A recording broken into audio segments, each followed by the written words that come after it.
Command Share, brought to you by Star City Games. I'm your host, Sheldon Menery, founding member of the Commander Rules Committee. Each episode, I'm joined by one of my RC compatriots, and we break the show into two blocks. First, in the command block, we talk about the RC's high-level decisions, our thought processes, or just what we're thinking about at the moment. Then, after a brief interlude in the chair block, we lean back, talk about playing the game, the cards, the decks, the tech that the RC likes to bring to the kinds of games that we like to play. This episode's co-host is the esteemed Toby Elliot. Toby, please reclaim your seat in the command chair. Thanks, it's great to be back. You've upgraded. There's a cup holder. You know, things happen. Anything that is new with you since the last time you had a seat in the chair? Not so much. I was listening to an episode of Wait, Don't Tell Me like a week ago, and they asked their first guest, so how are you doing? And the answer was, fine. And they're like, I guess that's the default for the situation we find ourselves in. So, fine.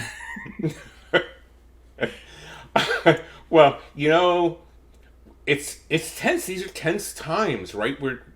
We think about a year ago we would have given anything to work from home, hang around, catch up on our TV shows, and now that we've actually had that opportunity, we're like, this ain't the best. We'd really like to go outside. Right. Yeah, I mean, what month is it nowadays? It's sort of. I think it's August. There's a summer out there, I guess, and yeah, right. we're barely leaving the house. We actually went out for the first time last week for more than 10 minutes. We found an abandoned park and had a picnic. That was sort of it was slightly post-apocalyptic, but it worked. We got some vitamin D.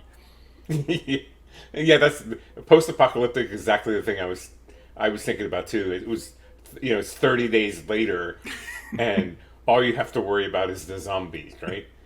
Yeah, so far they have not invaded Boston yet. Yet being the operative word. I suppose then it's time to move right into the command block. So in the last episode, I talked with fellow RC member Gavin Duggan about the future of Commander. In part 2 of this 3-part series, we'll have Scott on next time, we're going to get your take. How do you see the format shaping itself up in the near future? And the follow-up is, how does that align with your expectations? How do your expectations align with your hopes? So I think when you're thinking about Commander and the future of Commander, you have to think about, why does Commander exist in the first place? Mm-hmm. And because it leads to sort of a two-part answer. And Commander has become what it is largely because it's become the primary expression of non-tournament Magic play. Mm-hmm. And so there's sort of two questions we have to think about the future of Commander. One is, what is the future of non-tournament Magic play? And the second is, how or will Commander continue to sort of be the vessel through which that is primarily channeled? And those two are slightly different questions. Sure. Because one is largely kind of under our control, and the other one is absolutely not. So, in many ways, the first question... Commander is likely now to exist as long as Magic does, in some form or another. I think that's a fair point. Yeah. And the sort of the future of paper Magic is Commander. Well, it's not that the future of paper Magic is Commander. It's that Commander is likely to be the most structured way non-tournament play is done. Right. For many, many years, you had your tournament formats. You had Standard, you had Modern, you had Legacy, and then you had this sort of vast morass of untapped casual play. And what Commander really did is brought structure to that, rather than it's its own format, but it tapped into what are the sort of core things that define casual Magic play. And we've been talking about what makes Commander Commander, mm-hmm. and it turns out that the rules are way down the list. The most important things to Commander are your focus is on having fun and not worrying too much. We play a game, we finish, we leave it behind. That's actually a really important thing. And then secondarily, it's that when, multiplayer is incredibly important, and multiplayer is sort of how people just sort of getting together to play Magic outside of a structured tournament tend to play. I mean, obviously, if there's only two of them, they'll play two, and we're totally compatible with that. But if four of you come over and hang out at your house, you don't play two-player games most of the time, unless you're doing limited or something else. You just sort of shuffle it all up and get in the middle and have a big melee. So those two, before we even get to any rules about Commander, those two things are incredibly important pieces of both Commander and non-tournament play, which is why these two things have become sort of inextricably linked. And then we add on the sort of things like the Commander and the color identity and all the rest, and those become our structure, and they add to the flavor and they add to what's going on. But fundamentally, Commander and casual Magic are inseparable at this point. I think the salient point that you mentioned there is that the things beyond the hard rules are what define Commander, and the hard rules are what define every other format in Magic. So yes, for sure. Even from the beginning, we're taking our definition very differently than everybody else. Right, and so what that means is that we've become inseparable from non-tournament Magic, and what's the future of non-tournament Magic? And there's lots of reasons to be optimistic there. There's a few reasons to be a little pessimistic there. An obvious one being, the quarantine and all the rest of it. Right. Casual Magic, getting 4 people in that room to shuffle up and play is challenging right now. Hopefully one day we'll go back to that and things will return to normal, but we don't know what, in 2021 or something, maybe a vaccine comes out and there's slow distribution and all the rest of it, and maybe at some point we all sort of quietly venture out of our house. Will Magic be part of what we do at that point? I'm optimistic because Magic's a fantastic game and we all love it, but we don't really know what that world's going to look like. So most of the existential threats to Commander are existential threats to paper Magic itself. And that's probably pretty strong, and Magic is a great game and I'm not too worried there. Then the secondary thing is the future of Commander is, will we continue to be the primary structured expression of casual or non-tournament play? And that's an interesting question. Part of it me feels like yes, partly because nobody else is really trying to do that. When you look at people who create new formats, and there are many fine formats that are being created, Canadian Highlander, Tiny Leaders, they all start from a premise of we want to take this fairly seriously. They aren't looking to do non-tournament or more casual focused play. They're being built by people who, and this is partly because of the structure of the people who are doing it, is in order to invent formats that you then go and take to the world and publicize everything else, you have to be a fairly heavily involved player. Yeah, to say the very least. To say the very least. It's a lot of work to publicize a format. Tell me about it. And so, because of the general profile of a very involved player, they're going to want to make a format they want to play. And most of those players who are willing to do this much work want to make a format that is that appeals to them and is sort of heavily involved player formats. And there's nothing wrong with that. To be clear, this is great and it's a very healthy thing. But we are the only people so far really who've gone and said, what we actually want to do is create a format that isn't tournament. I think that derives from our original sort of being judges and being so exposed to tournaments. We wanted something to unwind with. Yeah, intentionally so. Right. I really, from the beginning, it's like, I want this to be a respite from tournament Magic. That we can just kick our heels back up and not have to be as hard as we were for the previous 12 hours or 16 hours. Right, and I think we were in a sort of unique position to do that because we were super involved in tournament Magic, but not super involved or not super invested in tournament magic as its own value, own game value. Like we were invested in tournament magic while not actually looking, well, to a certain extent, to play tournament magic. That's why we were judges. I mean, obviously, I was a fairly serious tournament magic player for a long time, et cetera, but we were also looking for something different. And so in many ways, there's never been a real, and I use the word very loosely, threat to Commander, in that nobody else is trying to play around in the space that we're trying to play around in. Which means that when somebody who's interested in non-tournament play looks for structure, Commander is the thing they look for. And Commander has other advantages. I mean, Commander is a wonderful format. Like, don't get me wrong. It's not, it still has its merits.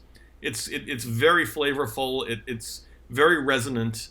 And it tends to align very well with what non-tournament players are looking for. So it's not like, we are the only game in town and therefore we are the game.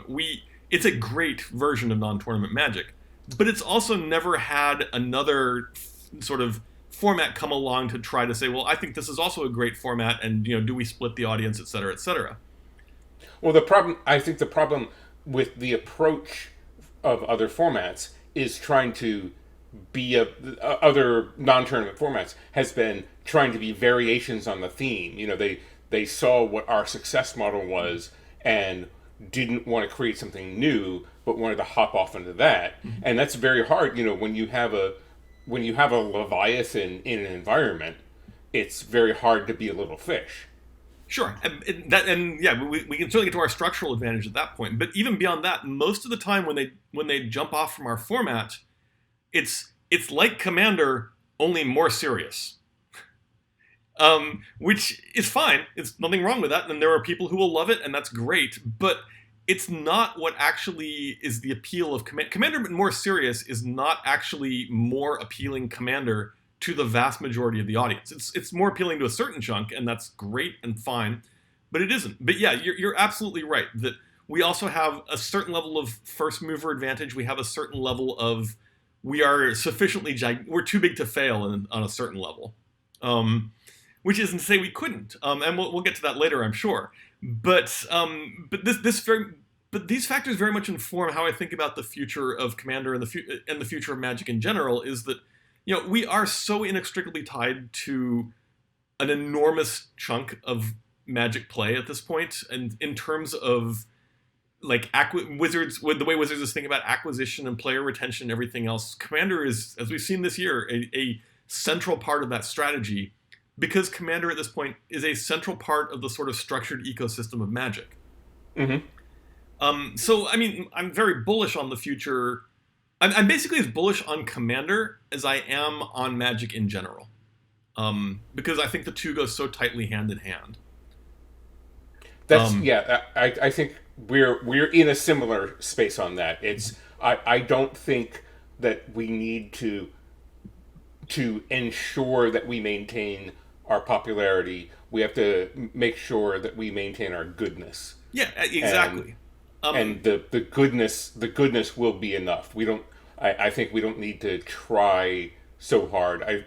We've been intentionally relatively hands off on Commander through its lifespan so far, and for me, I don't think we really need to grip the rudder any more tightly. Yeah, well, for sure. And in fact, that's an interesting thing, because in terms of like taking, and this gets into, how could we make Commander not terribly popular for the structured non-tournament play? And that is, and when people hear us like defend so vehemently how Commander is non-tournament and is intended for casual, is intended for going and having fun and not taking it too seriously, and when you're done with your game, you walk away and you don't really worry about it again. That's all essential to what we're looking for. But from a taking the rudder standpoint, there's a lot of downside there and not a lot of upside at this point. It would be very hard for us to. It's very hard for us to make things universally better. We've achieved. We're almost. There's obviously some room for improvement. There's always room for improvement, but the risk downside of making changes in Commander right now is much, much higher than the benefit upside. Absolutely. We can, Yeah, in general, right. taking a more activist stance is more likely to harm than help. Because right. I mean, partly because things are going so well. I mean, it's easy to say, well, you can fix this, and we're like, things are pretty great. You don't actually right. need to fix stuff right now. Which we're going to constantly seek improvement, but we're not going to make improvement for improvement's sake, because what we have is already a really good product. And there's substantial downside. I mean, tomorrow we could come out and we could say, I don't know, commanders now cost 4 to cast for the commander tax. Right. So, we could make a change. Odds are pretty good it would not make the format better. Right. And odds are good that it would not make the format more appealing to sort of this giant mass of players who are looking for structured non-tournament play. Well, that's the idea. The idea is when you make changes, what is it that you're trying to make an improvement upon? What is it? Why do you feel the need to make the change? And change for change's sake is not really a good argument. And there is some good argument for finding a sweet spot and staying there. We don't need to achieve any sort of perfection. We just need to maintain a sort of greatness. Yeah, I mean, obviously we aren't going to rest on our laurels and be like, oh, well, we're done, it's great, we're good. But we do have to be mindful of the fact that when we do make improvements, we are making improvements to a product we already know is very, very good. And we just need to be mindful of why we're doing it and make sure that we have we never want to make change because we're like, okay, we should make some change now because we haven't made change in a while. And, people are like, oh, they're so conservative and, no changes announcements all the time, et cetera, et cetera. That's a good sign. Right. That's like no changes is the best possible announcement we can be making most of the time, because it means we've looked at things and we think things are really good and we think people are really happy. And that would probably be a different thing if Magic itself was static, right? If there were no new card sets coming out, we might have to work on what are we going to do to freshen up things. But we have 4 major releases and God knows how many other secondary releases every year. Yeah, I can't keep track anymore. So there's a freshness to Magic itself, which means that the format doesn't necessarily need the kind of small, turbo thruster adjustments.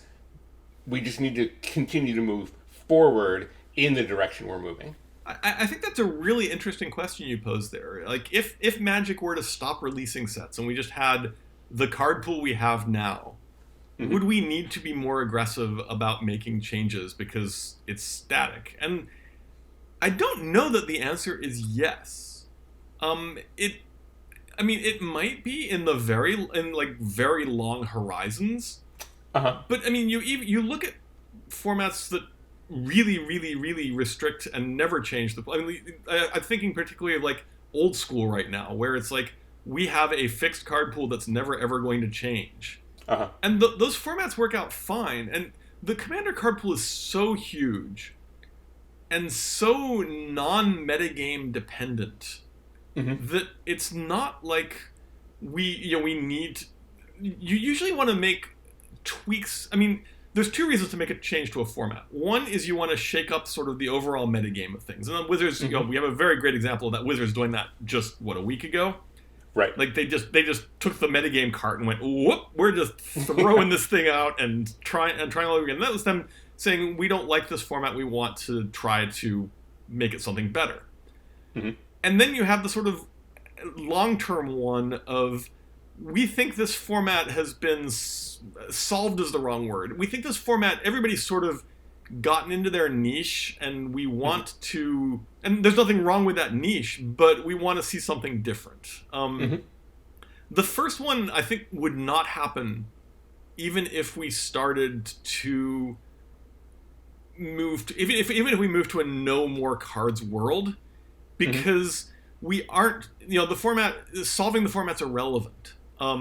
If you, Right. There's a million decks you can make out of this format, so there's no real need to change. Now, changing because we think, hey, it'd be kind of fun, that's more interesting, more problematic from a stewardship standpoint. It's worth doing occasionally. I mean, I think back to when we did the Unparty. The Unparty was great. We had a month where silly things happened, then we went back to normal because we made it very clear at the start that this was just a temporary thing we were going to do for fun. Sure. But that's sort of change you have to be very careful with. You don't want to do very often because, and again, this gets back to what non-tournament players are looking for. They really, really do value stability. They like to know that their deck is not too powerful for their metagame. That there's no reason it needs cards banned from it, or we need to suddenly make changes or announce that it's 30 life and everything and throw everything out the window. They just want to be able to take their deck and maybe make the occasional change to it and go and play it with their buddies. And so, even if Magic itself didn't naturally refresh and produce new cards, in fact, I would argue that Magic refreshing and producing new cards is in many ways more of a challenge to Commander and non-tournament Magic than non-refreshing. Because non-refreshing, we know it's good and the product is solid and there's so much of it that we don't really need to worry about it. If you introduce new cards, there's always that danger that you accidentally mess it up and we have to go in and clean up afterwards. And there's an even bigger danger, I think, and this is actually where, roll back to your original question in terms of the future of non-competitive Magic and the future of Commander, the biggest actual danger is cards that are not too good so that we feel the need to ban them, but cards that are just too good. I mean, something like Chulane comes to mind, or Golos, where it's like, we probably don't want to ban this card, but it didn't make things better. There's been this tendency recently towards generically powerful commanders that I'm actually probably the thing I'm most worried about.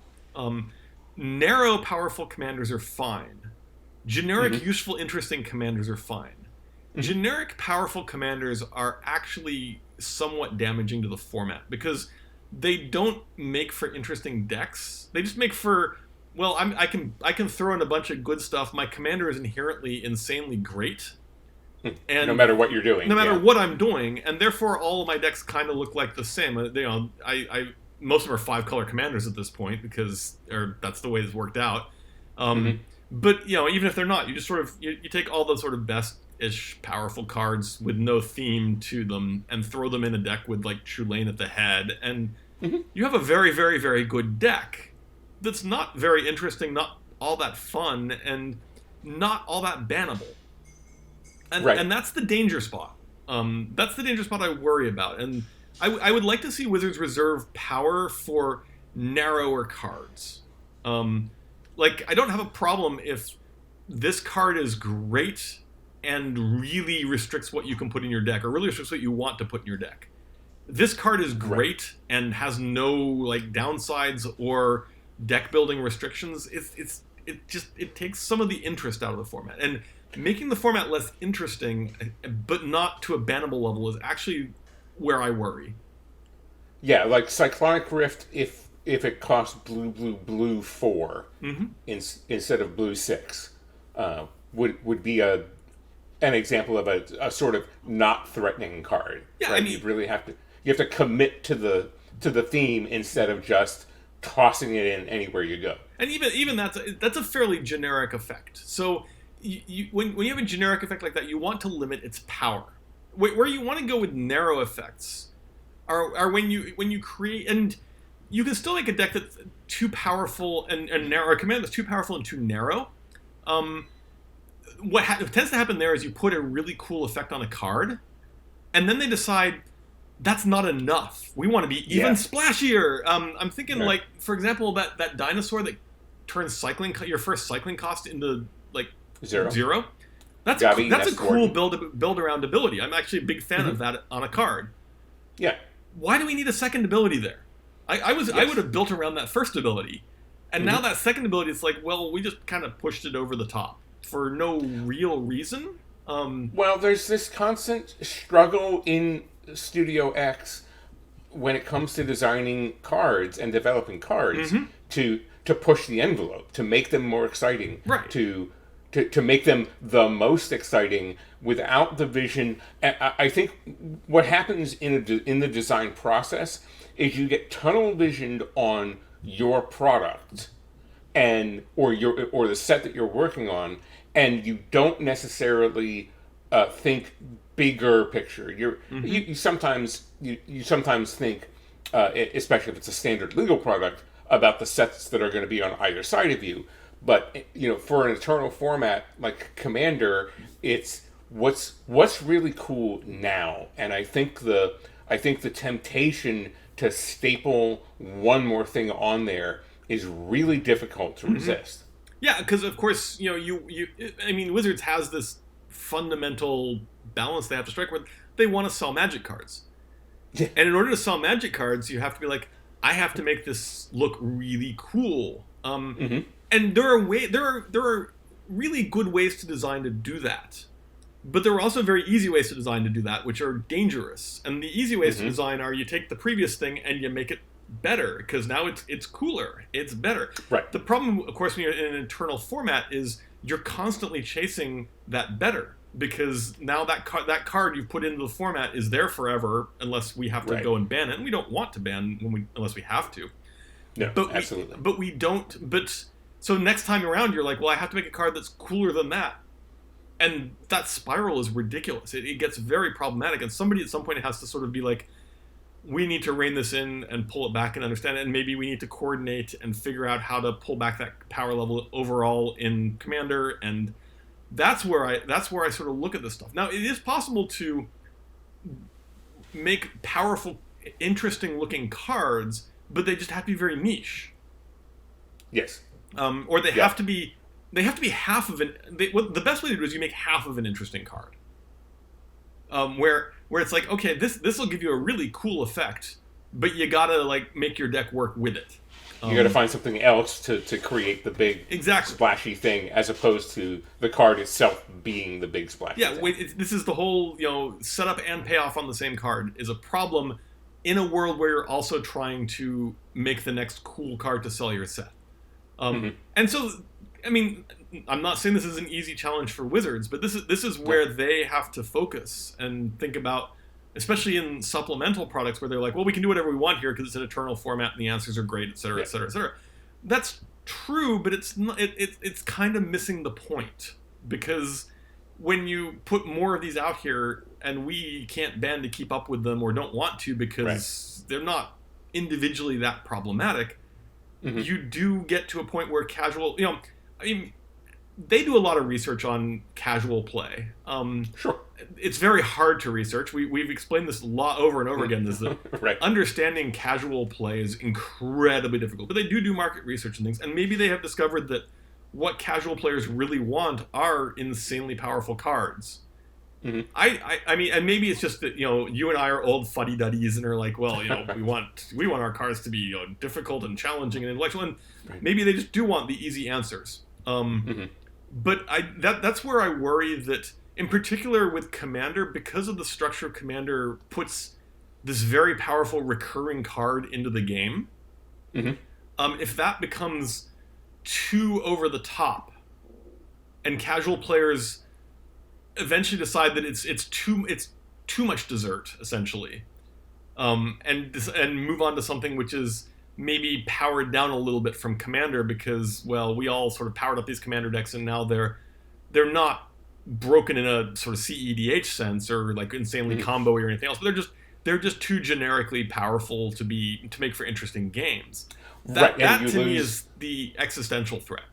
Right, and you lose the appeal of the format in the first place. Exactly. I mean, if you think about the actual original appeal of the format, it was, what can we do to like all these terrible bulk rares we have sitting around in binders and stuff? Can we throw them in decks? Yeah. And we found a format where we could make those cards playable and interesting. There was certainly a time when Commander was the dollar rare format. Oh, absolutely. And those days have long passed us by. Also true. And I kind of miss the dollar rare format, because the dollar rare format is, and we'll go to hidden gems, and hidden gems are hard when all the cards are obviously powerful. Yes. Yeah, that's 100% true. You touched on something that I'd like to shift gears into. As a matter of fact, you called us all old fuddy-duddies. We're not getting any younger, and the RC is collectively more than 200 years old. Well, my portrait is aging nicely. Right. So we've gotten to the point where we need to start thinking about format leadership for the future as well. So let's give the viewers a little bit of insight into how we're approaching thinking about the future. It's a really interesting question. And one of the reasons that I think it's a really interesting question is that we have thus far failed to do so. And that's not a criticism necessarily. Well, it is, but we have brought new members onto the RC in the past years, and it hasn't worked out. And understanding why that is actually, I think, very important to figuring out how to move forward with making sure that Commander is properly stewarded after we're all quite sick of it. Right. And one of the first points is that a future RC necessarily can't be the same sort of tight-knit block that the four of us are right now. Yes, that is absolutely part of it. I've done some thinking about, well, what are the structural reasons why we have not managed to bring somebody on? And there's like 3 or 4 that I've come up with that I think are kind of important. And actually, I think the single most important is that being on the RC is way more work than people think it is. Yes. So everybody is like, oh, well, I'll just hop on the RC. It'll be great. We'll hang out, and every once in a while we'll have a meeting, and we'll decide the fate of this card game I love. And they don't realize that there's actually many hours put into the actual thinking about it, the talking about it, the going out and talking to people. Overall stewardship of the format is actually, it's a lot of work. I think if you were working full time, this would be very challenging. Yes. Effectively, absolutely. This is your full-time job. Pretty much. It's certainly being in the maelstrom at the center of Commander has now become a full-time job. Producing 2 different pieces of video content in a week and an article, and then all the other things, the website and the Discord server, it definitely has, and I'm looking at it as a full-time job. I can't just go tinker with it when I feel like it or when it needs. I've gotten to the point where I actually give myself a day off every week. Yeah, exactly. Obviously for me, it's not a full-time job. I have a full-time job, but it's still especially now that I'm not heavily focused on tournament magic because, well, there isn't any. It's represents a large chunk of my free time. And so I think that the first thing is we need to set better expectations about how much work this is for somebody who's a possible candidate. The second thing, which I think is important and we overlook a little bit, is we have very deep ties to Wizards. Yes. And the people we have brought on outside of the 4 of us tend to not have had those deep ties. And right. I actually think that, a lot of people are out there like, oh, well, they shouldn't. They should be totally independent body, et cetera, et cetera. And I think that's actually wrong. I think it's actually essential to have that deep tie in order to succeed in this position, because part of succeeding is not merely thinking about how, what's good for Commander. It's having a really deep understanding of the overall Magic ecosystem and Commander's place in it and how that works. And it's also essential that the RC have the trust of Wizards. And random person we introduce, the Wizards will be like, okay, sure, we'll sort of buy it. But there isn't that deep-seated, we've worked with you for 10 years and, we have other, you do other things for us and we have confidence in you.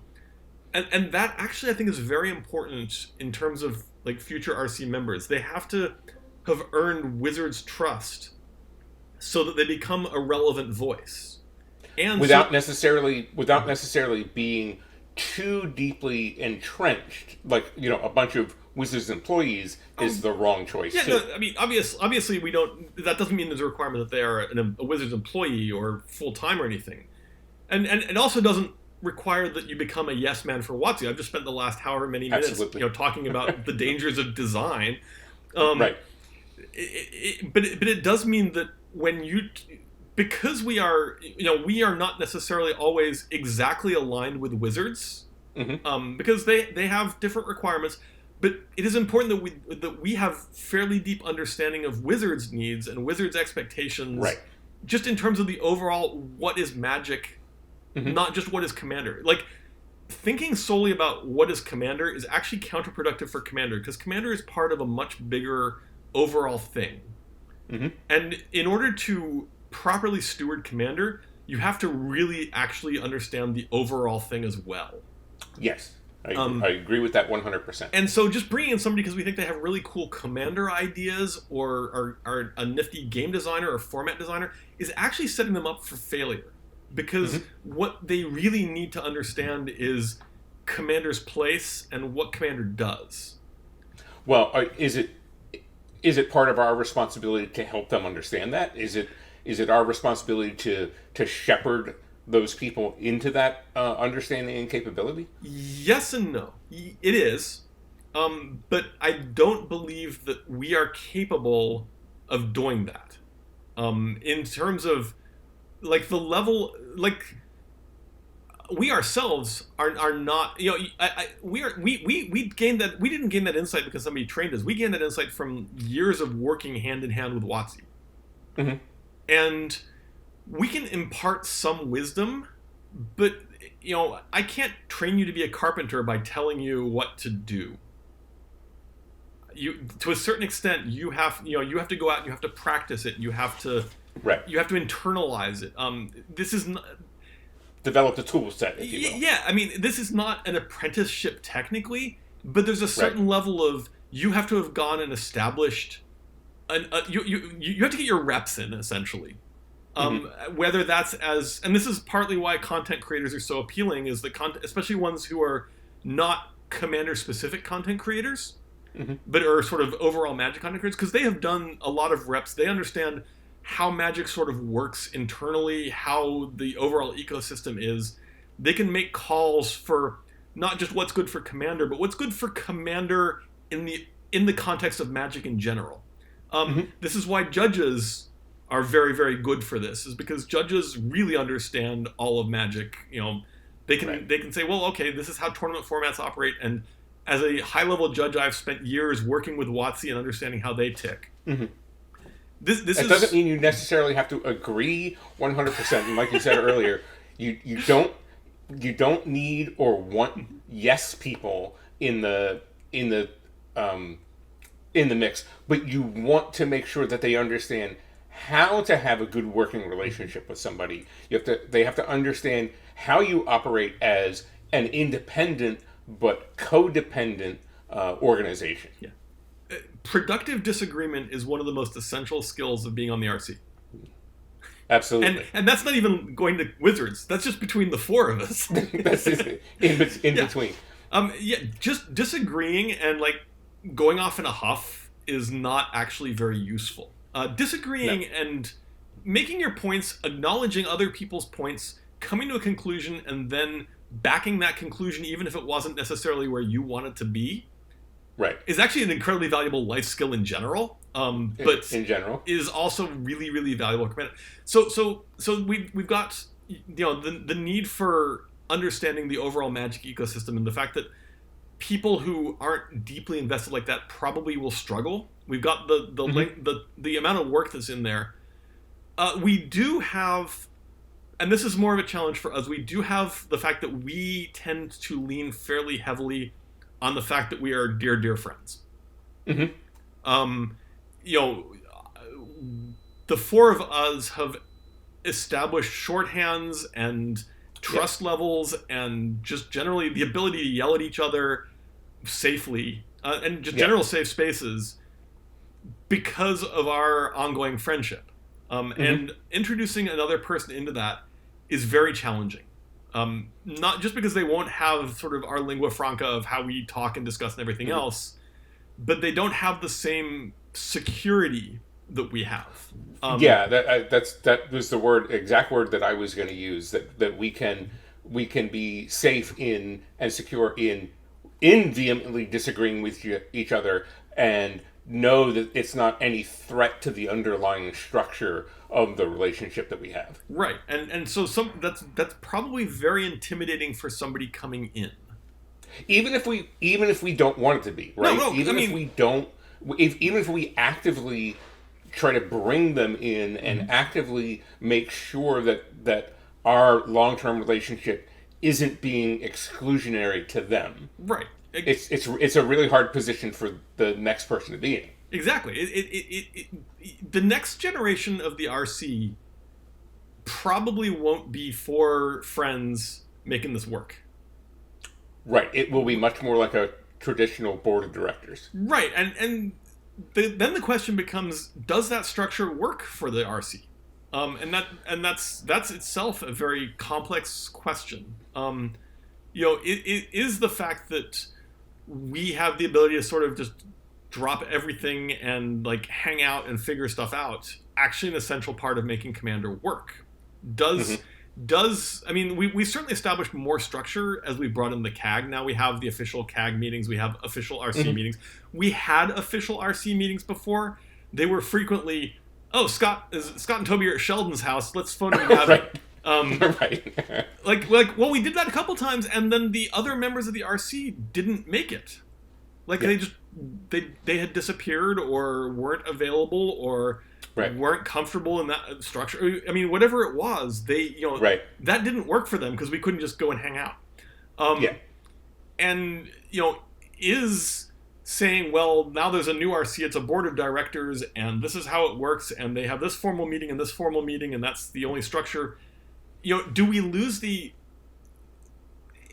one thing I miss about going into an office during quarantine? Like, I actually worked from home for a year, so it doesn't bother me at all. I'm totally comfortable with it. But the one thing I miss is hallway conversations. Yep. And the ability to run into somebody and be like, hey, what are you working on? Oh, that's really cool. I just learned a thing I now need to take back to my team. Right.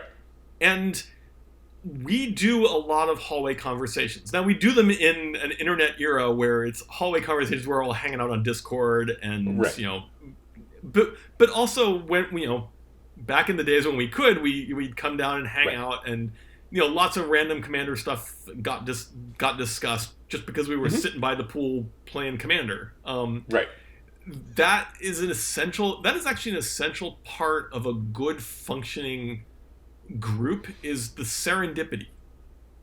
And I worry that a differently structured RC will lose that serendipity, which isn't to say it's fine and the serendipity isn't actually necessary, but I don't know, and that's very interesting to me. Well, we still have to think about the future where that's the case. Again, we're not going to be around forever, and I think that Magic has enough longevity that it's going to outlive us. I mean, I think Gavin said last week, he's like, I hope I outlive Magic. And of course, he has a chance. Great. He's a young one. Right, he's the young one. But the thing is, we have to understand that future world is going to exist.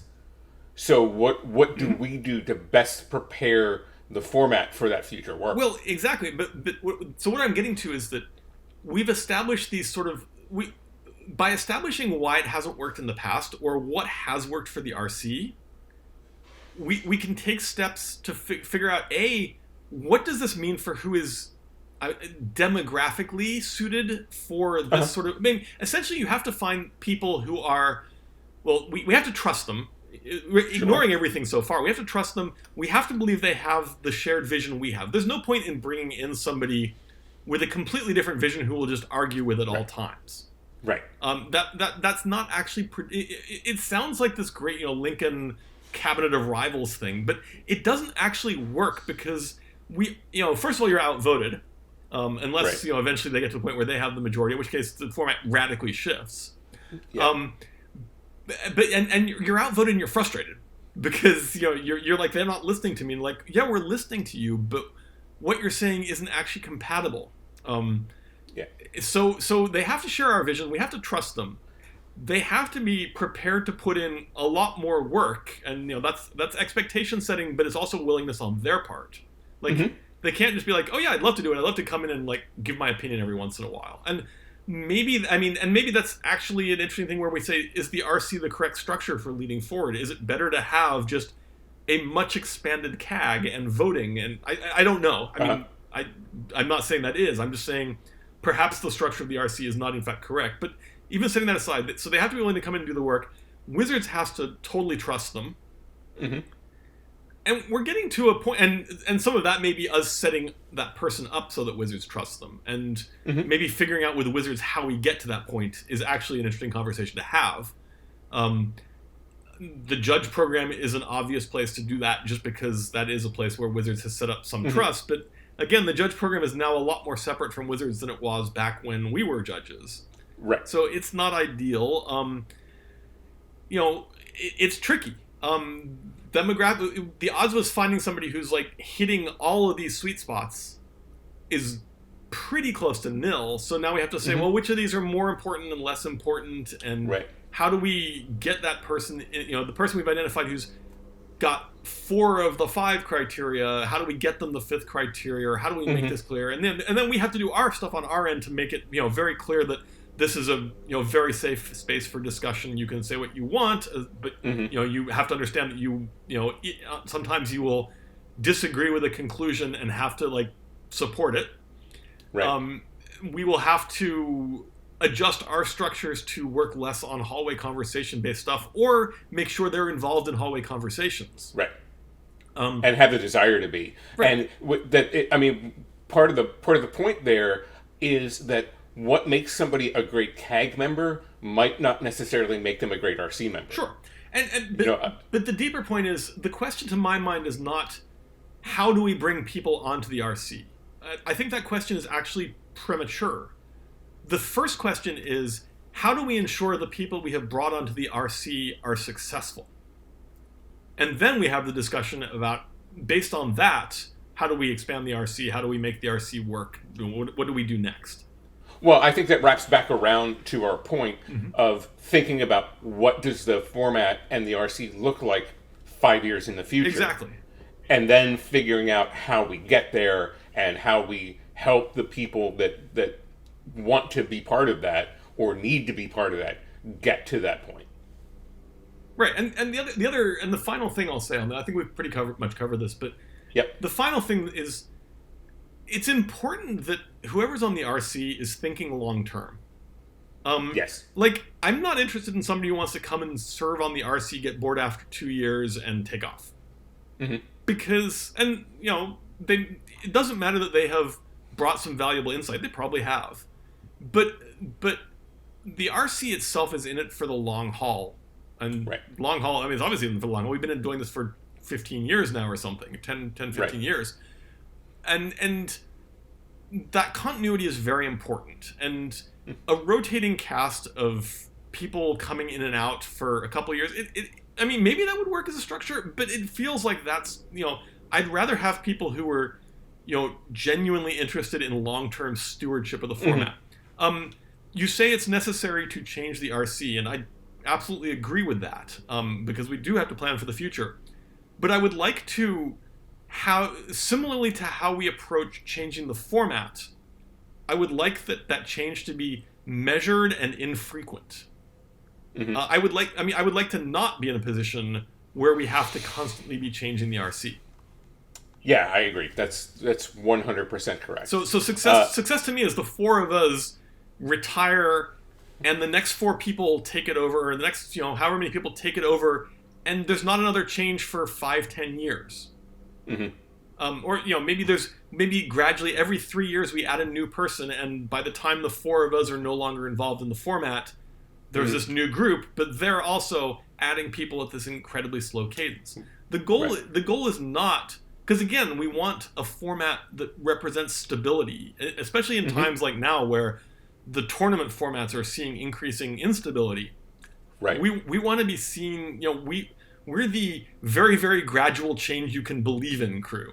Right. So I'd like the actual changes to the RC to also reflect that. We do it cautiously. We do it with a lot of thought, because when we do make the change, we want it to be absolutely correct, and we want it to be something that we can sustain moving forward.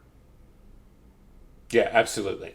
Well, the future of Commander is something that we think about all the time, now more than ever. So rest assured that those thoughts are going to continue, but I think it's time for me and you to stretch our legs a little bit. So moving into the share block, in what is going to be, like I said before, the second of this three-part series with Gavin last time and Scott to follow, we're having a discussion about the RC's play style. We play more regularly together than we ever have because of the availability of webcams and the fact that we live on separate coasts. We stream twice a week now, Thursday evening, Sunday afternoon. So it's pretty fair to say that we've started to at least develop an identifiable environment. People often use and misuse the term metagame. Have we developed one?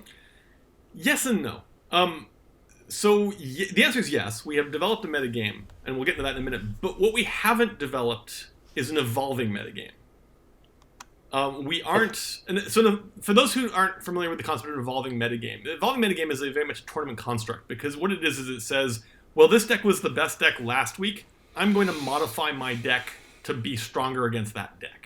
And so an evolving metagame is a situation where there's this sort of constant churn of what powers are rising and what powers are falling, and how you constantly are tweaking your deck to what you think is going to be brought next week. Tournament Magic is a very predictive game. You will be very successful if you can figure out what is going to be played next week. Yeah. You're not so you will be very successful if you figured out what was played last week and how to beat it. But that's actually not as good as knowing, well, if I go into this next environment, have I tuned my deck for the expected matchups? Will I win? Will I steal games because my sideboard or main deck tech choices are particularly well suited to the matches I actually ended up playing? Has an interdict in it, for example. It has an interdict. Well, it has an interdict in it in a situation where the other players are all playing very combo-oriented or very activated or ability-oriented decks. We absolutely have not developed that. There is, at least from my perspective, there is nobody saying, Scott's been playing Daxos a lot. I should put more enchantment removal in my, whichever deck I'm running this week. We aren't... Tournament Magic is very different in that,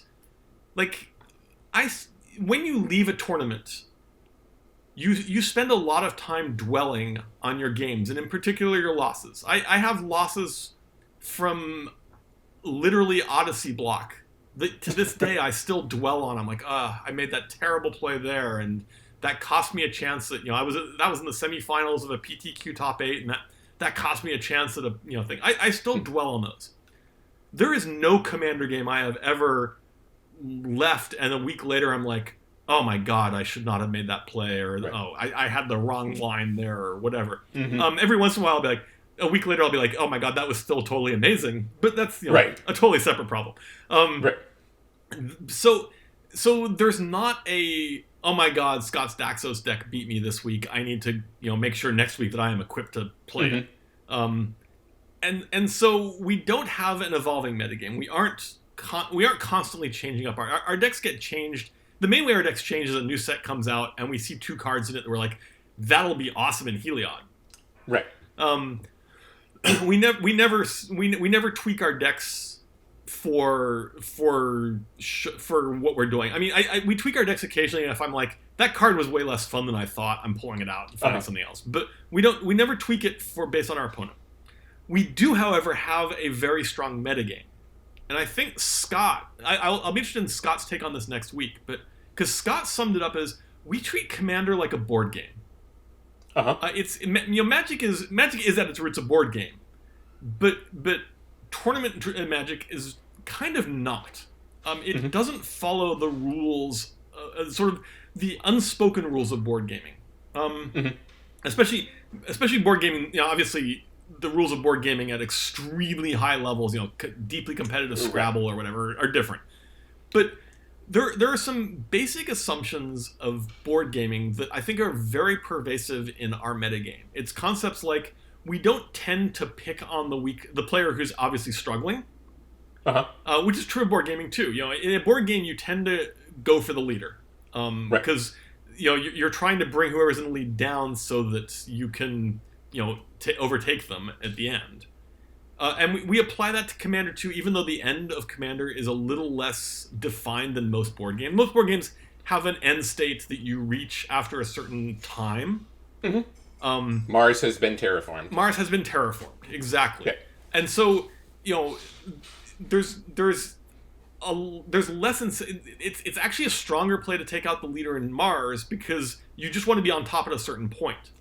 Right. Whereas for Commander, leaving alone the person who's struggling is often risky because then they can become an unstoppable power and end the game themselves. Mm-hmm. But we tend to follow that philosophy. You will tend to see that one game this on Thursday accepted, the game tends to end with all of us still mostly in it. Yeah. Like 3 turns before the end of the game, the 4 of us will probably all still be playing. For the most part, yeah. Yeah, because and this is sort of part of this sort of board game ethos where it's like everybody sort of is until the end and then we figure out who won. Yeah. We also follow that also brings along certain other metagame implications. We all tend to play slower decks. This is actually a problem for me because our second game on Thursdays tends to start around 10. I'm like, well, let's make it a quick game, and it never is. Right. And I'm like, well, let me grab my quick deck, and I don't have any quick decks. Right. We tend to all play very board gamey style. There's a lot of rattlesnaking. There's a lot of sort of individual threats, but not unstoppable combos. There's a lot of sort of more very gradual push and pull. Somebody's in the lead, but that somebody is usually struggling to maintain that lead. Well, I mean, Thursday night, Gavin played his sliver deck. Yes. Which is inherently aggro, I guess. But he played it in control fashion. I don't think it's inherently aggro. It's counter sliver essentially. And yeah, but still, it's about slamming slivers and having counter spells to back up people killing your slivers, not necessarily sitting. By our standards, it would be an aggro deck. By aggro standards, it's really not. No. But Gavin getting eliminated early, that was game 2, actually. Game 1 is what I was talking about, where you randomly happened to eliminate Gavin very early on. Yeah, it was like turn 6 or 7. You got that nut draw with Peko, and boom, he was gone. And then we stabilized, and we went on for quite a while afterwards. That's very unusual. Right. That's not our normal metagame. And part of our normal metagame is the expectation that there's a late game. Like if our metagame suddenly turned into there's a strong danger of you dying on turn 6, our decks would look very different. And so when I say there's a very established metagame, it's we build decks to an environment, and it's the environment we want to encourage. It's the environment Commander was originally sort of conceived around. But it's very much the board game environment of everybody sort of in the middle pushing and pulling, and it's a big rugby scrum, and then eventually somebody pulls out and emerges the winner. Right. And so that drives our deck choices, that drives our deck styles. Obviously each of us have very individual styles. Scott in particular has, a couple of decks Scott gets very enamored of his decks and tends to really like to play like the Daxos deck or the Brian Stoutarm deck. He keeps them together for a very long time.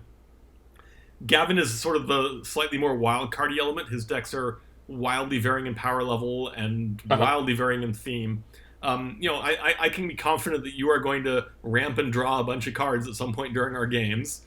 I will produce 1 billion tokens, apparently. That seems to be my thing. I will do ridiculously silly Timmy things. I will probably make plays that are more focused towards insanity than necessarily winning. I mean, these are... So we build decks to accommodate player style rather than the actual metagame of what's being played. Like, I'm not going to throw more enchantment removal in all my decks to counter Scott's Daxos deck. That was the question. And I think accommodate is a great word there. We don't update or create decks to counter the people that are in our environment. We make the decks to accommodate them. Are you keeping track at all of who's winning our games? No. Like, I think we all win approximately the same number of games. Yeah, I'm pretty sure it's roughly a quarter-ish. Yeah, I mean, and I would actually argue our metagame adjusts to that. Like, I'm a little concerned. I threw together that Kaiga deck, and which is not awkward at all to play on webcam. Infinite Tokens makes it reasonably easy.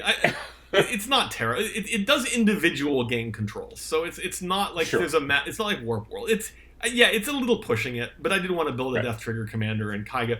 But my concern there is I played it twice and I've won twice. And if I play it a couple more times and I win those times, I'm going to figure out some ways to like depower it a little bit. Because I'm not actually interested in having a deck that wins all the time. Having a deck that wins all the time is really boring. Yeah. Well, I mean, statistical sampling is a little low. Right. That's why I'm not. I'm sort of making a more general point here. Is I'm not overwhelmingly concerned that Kaiga is too good for the group. I mean, I've got a little lucky. I think you also probably have under-targeted me at the start a little bit. Right. So I suspect we'll adjust a little there. But if it did turn out that, no, I've accidentally made a deck that's too good for the group, I'm going to either retire it or I'm going to figure out how to depower it a little bit. Because... So So do you have anything new in the works? No. Well, the core problem is... So I tend to build a commander deck when I come across a commander. I'm like, that would be really fun. And that's a pretty high bar because, as we talked about earlier, I'm not actually interested in generically powerful. Like, I have zero interest in building like a Chulane deck. It's like, no. I will build a deck when I'm like, I have a cool theme I can build around this deck. And Jumpstart produced that blue legend that has two inherent problems. One is it's the one that moves around all the permanents. So I will build this deck one day because this is absolutely up my alley. But it's unplayable on webcam because that's way too much permanent moving. This is not I gain control of your stuff and I have infinite tokens handy and I can just write all over them. This is everybody has to have infinite tokens handy and is constantly writing on them and ugh. So that would be kind of it would be Amanatu miserable. Exactly. And so I want to build this deck, but recognize that it's completely pointless to build it now. And the second thing, of course, is because of this, I haven't actually gotten a new physical card of Magic in like months. So I don't even have a copy of this card yet. Well, I mean, Jumpstart's pretty brand new. Yeah, well, it's not just pretty brand new, but my primary, actually, it's not my primary. Up until February, my exclusive method of getting Magic cards, like I haven't purchased a Magic single or a booster pack in a long time. Actually, with one exception. My exclusive way of getting Magic is drafting. And of course, I haven't drafted since February. So, I have booster packs ready to crack, and I just don't want to because I'm like, no, these are draft packs. I'll be drafting with these one day. And so, one day. So I haven't actually cracked. Well, I basically haven't acquired Magic cards since February because I've got booster packs that I want to draft with. That's going to change in a couple of weeks because we've now reached the point where it's just too long. I'm falling sets behind, and I've got to actually keep the collection up, and I've got to go find cards for commander decks. So I'm going to go and put in a big order of Magic cards and get them. But one of the barriers to me building a Magic deck right now is I literally haven't got new physical Magic cards to sort of cackle over and be like, oh, I want to do something with this. I'm really sad because Ikoria seems like exactly my kind of set. It's like cycling is one of my favorite mechanics. It's giant monsters. It's like the perfect Toby set. And I've never drafted it. I really want to, and we can't yet. But yeah, so that's put the main crimp in my building commander decks right now. Now, on the flip side of that, I also recognize that I've got 6 commander decks, and with us broadcasting twice a week, and let's say I play average 3 games a week on stream. Right. That's not enough decks for variety. So I need to go and Right. figure out a couple of decks that I want to go build. So I will probably end up building something in the next few weeks, just so I have a couple more decks to bring some variety on camera. Right. That's why one of the things I enjoy right now is that I can just reach into the pile of 55 or 56 and bring something out. Yeah, no, and that's super useful, and we'll see something different. But whereas, with my decks, the nice thing about the 6 decks I have is the 6 decks I have are all very different. Mm-hmm. They're the number of cards overlapping in those 6 decks.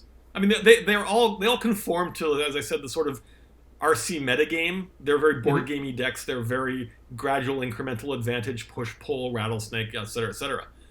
But they're all very different about how they go. I mean, my Tasigur deck and my Heliod deck play completely differently. The looks you get in, Heliod's going to blow stuff up. Tasigur is going to fill up a graveyard and do goofy things with it. You know that my Brea deck is going to spew out a whole bunch of really random artifacts that aren't combo-y, and they're all very different looking decks. The number of cards in my decks that are in another deck is usually sub 1 in each deck. Those 6 decks, only 3 of them have Soul Ring in, for example. Yeah. And that's far and away the most played card. I bet you there is not a card other than Soul Ring in 3 of the 6 that appears in more than 2 decks. Other than basic variety.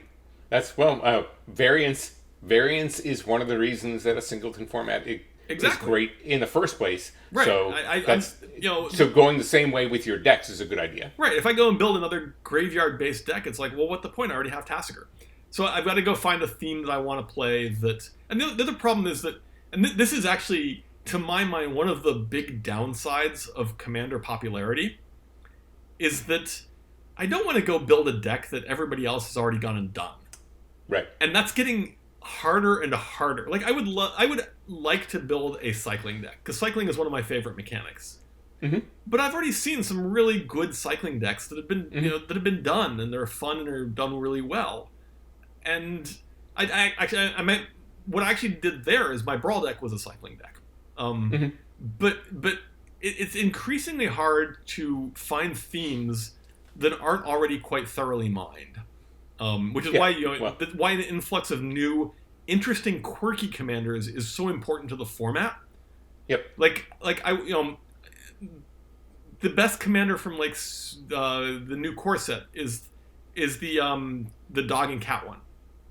Yeah, Renaissari. Renaissari, not because it's the most powerful or anything. It's probably not. But because it suggests a new direction to build a deck. You suddenly have a tribe that's never really had interesting tribal support. Mm-hmm. Is it fun to build a dog and cat deck? And you've got a window of a few months where nobody else has built the dog and cat deck yet. I mean, there are obviously people trying, but I'm going to put my own personal spin on it. Yeah, I'm actually one of those people, and I have a Renaissari deck that I'm putting together. We'll probably see on the stream in the next week or so, because hey, who doesn't love cats and dogs? Yeah, cats and dogs are great. But my point is that that's why it's so important to have these new niche commanders in play and coming out for Wizards, because they provide new roadmaps for interesting. I've often said the best designed card in Magic is Zedru. It's actually second, I think, but because Zedru is uber powerful or anything else, but because Zedru literally recontextualized large chunks of Magic. And to build, that's the sort of deck where you're like, oh my god, I totally want to build something here because I have to do something completely different from anything I've ever done before. Yeah, that's what we do. And so if you look at the history of my decks, they tend to be decks with a commander that does something that hasn't been done before. Skullbriar is another one where it's like, this effect has never existed. What cool thing can I do? Okay, every single card in this deck is going to pile +1/+1 counters on things. And I went and built that deck, and it was fun, and I kept it around for, 7 years, 8 years? I don't know, a long time, because I tend to keep decks for a long-ish time, but I do retire them. I do eventually cannibalize them for other decks who say, yeah, I'm kind of done with this deck. Or in the case Heliod was originally Ghost Council, and I'm like, I want to try it in mono white now. But see, that's your mistake. You only have 6 decks because you keep cannibalizing them. Yeah. Never take them apart and just build new ones, stick them on the shelf, and you can go back to them. Well, but the problem there is that Heliod and Ghost Council would have been too close to each other. So it's not like I would have had 7 decks. I would have had 5 decks and 2 copies of the 6th deck. Yeah, so my goal is I would love Wizards to produce new commanders that introduce new ways to think about how to build a Magic deck, and that's when I build a new commander. That's a reasonably good tack to take. Well, we've been sitting in this chair long enough, and it's time to wrap the episode. If you're watching us on YouTube, please remember to follow, like, subscribe, and ring your bells. We know you have a choice when it comes to Commander content, and we'd hate for you to miss one of our episodes. Before we go, Toby, please tell these folks where they can find you on the social medias. Well, if you have problems, I'm at Sheldon. The easiest place to get me is Twitter. I'm Toby Elliot on Twitter. I don't tend to post aggressively. Usually just answer rules questions if people have them. Although I'm not even the best suited person for that. There are people paying way more attention. But that Toby Elliot on Twitter is usually the best way to find me. I'm also on Facebook. Mm-hmm. I lurk on the various Reddit and MTG Salvation and MTG Nexus and those forums. So you can usually, if you need to get me there, you usually can. All right, I'm on Twitter and Facebook by my name, Sheldon Menery. You can also find me regularly in many of the channels of the RC's Discord server. Please check out the show notes for a free invitation link. Of course, tune into my other show, Commander Community, with co-host Anthony Alongi every Monday here on Star City Games and on YouTube. On Thursdays, as we've mentioned, at 8 p.m. Eastern in the U.S., you can catch me and Toby, along with the rest of the Rules Committee on the Commander RC Twitch channel, also now on Sunday afternoons at 2 Eastern. Never know what kind of special guests are going to show up for Game 2. That's twitch.tv/CommanderRC. Finally, on Sundays, you can find me right here on StarCityGames.com, writing about the best format in Magic history. We'll see you next time on the Command Chair. As always, I'm Sheldon Menery.